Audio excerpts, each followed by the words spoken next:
Bottom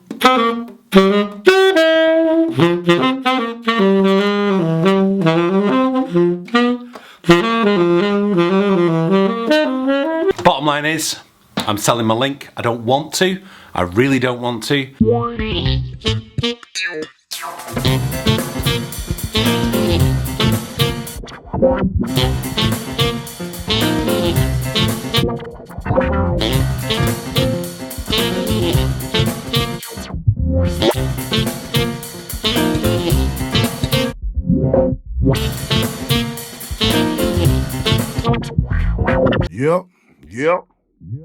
Yep.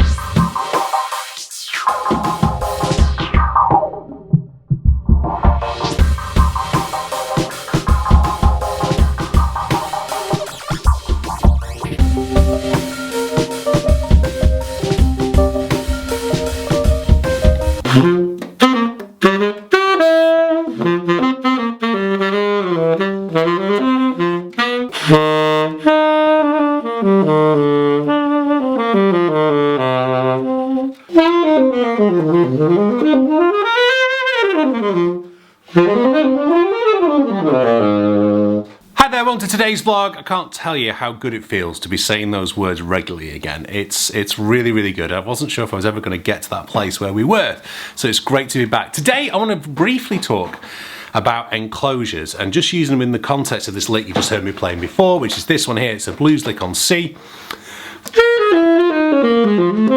It forms part of a course I've done on Cambridge Saxophone called 12 licks in one key. Often we learn one lick in 12 keys. Well, I want you to learn all the licks, of course, in all 12 keys if you can. Licks are something, if you're a regular watcher of the vlog, you'll know that I kind of have a love-hate relationship with them. I hate them because if you just play licks all the time, it's quite boring, but I love them because it's a great way of accessing jazz vocabulary, especially if you're learning to improvise. Now, this lick has an enclosure at the end of it, okay? Now the first note there, the G, isn't really the enclosure. The enclosure is around the principal note. So the principal note we have here is C, okay? And the enclosure is where we play two notes chromatically below the C, so B flat, B natural, but we then don't go to the C. You know, you could go, which sounds okay, but if you add the D before the C, so you're going double chromatic below, B flat, B natural, and then note above, and then fall to the C. It sounds like this. And if you add the G to it before, so the dominant note, how good does that sound, rather than just playing C at the end of a lick? Let's see if I can remember the lick without, changing it around. It's okay, but it sounds much better. That little enclosure at the end just makes it sound really cool. It's almost beboppy as well because it's using part of the dominant bebop scale, the B flat, the B natural, but then rising to the D and then settling on the C. It just sets it up and it's really, really juicy. So how do you practice enclosures? Well, you can practice enclosures in many different ways. One of the best ways to do it, though, is to practice like that, like double chromatic, and maybe go around the circle of fifths. So, there was doing C. If you're doing F, you've got double chromatic below F, so that's going to be E flat, E natural, G, F. Okay, and then if you've got B flat as your principal note, double chromatic below will be A flat, A natural, C, B flat. Okay, and then if you go into E flat, double chromatic below is going to be D flat, C sharp, D natural, F, E flat. It just like that, just being able to go around the circle of fifths, just moving it. It's a nice little practice idea I'm giving you for free, okay? There's more depth on the Cambridge Saxophone website on this, but that's how you start. You can also do it the opposite way around, so you can go double chromatic above, note below. So here I'm going back to C again as principal note. I'm going to go D, D flat, B natural, C.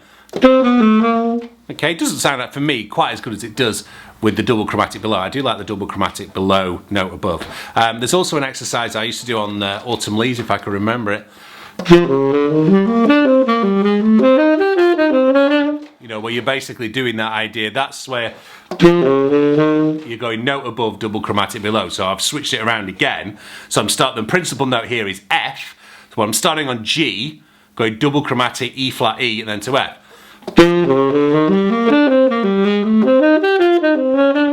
It's a nice little way of just pulling some nice lines out of it by just a very, very simple idea. But the simple idea starts by taking the note and practicing the enclosures as you go around. And there's masses of books and articles on it.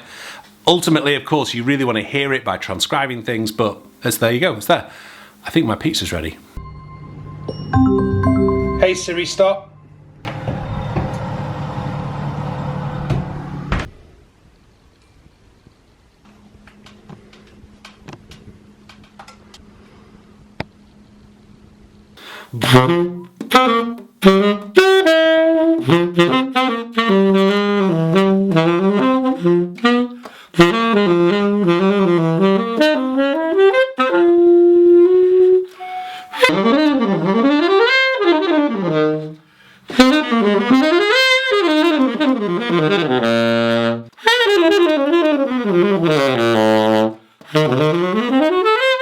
I wasn't sure if I was going to mention this on the vlog because I haven't really. Let me move that there. I wasn't sure if I was going to mention this on the vlog because I'm going to leave it for a bit, but those of you can read between the lines about things. Bottom line is, I'm selling my link. I don't want to. I really don't want to. But sadly, I've got bills to pay. If you know what the situation is, you'll know who I've got to pay them to, and those people earn a hell of a lot more than jazz musicians do. So my link is on sale. It's in the Facebook marketplace for mouthpieces. It's in there. A few people were moaning that they didn't have a clearer video about it. It's also on eBay. The link's below if you want to buy it, or if you want to email me an offer. Read up how much vintage links are worth first before you start emailing me daft offers. It's a beautiful piece. It's a Super Tone Master. It's an early 60s original Otto link. The tip and rails are in perfect nick. It blows fantastic, as you can hear. I really don't want to sell it. It's got a lovely complex sound. It's not giving me necessarily the sound as I want versus my Sios, which is why I'm sticking with my Sios mouthpiece, but just blowing it down. It's the first time I've blown it in a few weeks, and a few months actually, and whoever wins it is getting a very, very, very fine mouthpiece.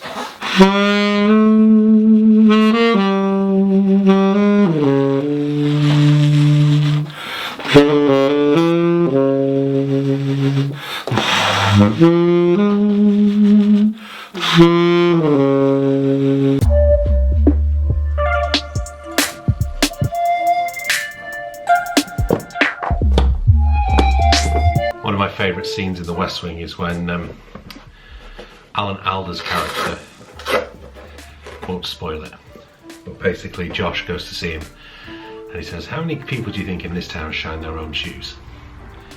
Talking about Washington, of course. I don't just have to shine my own shoes, shine my children's shoes as well. What was it called?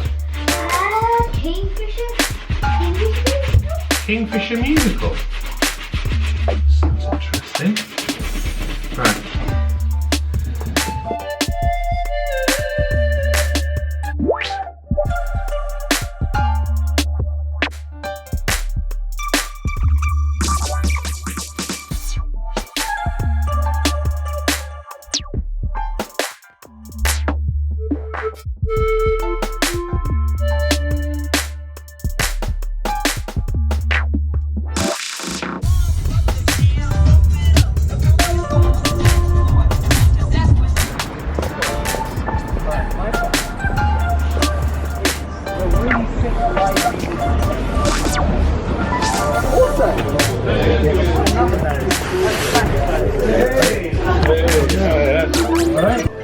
You want to hear that?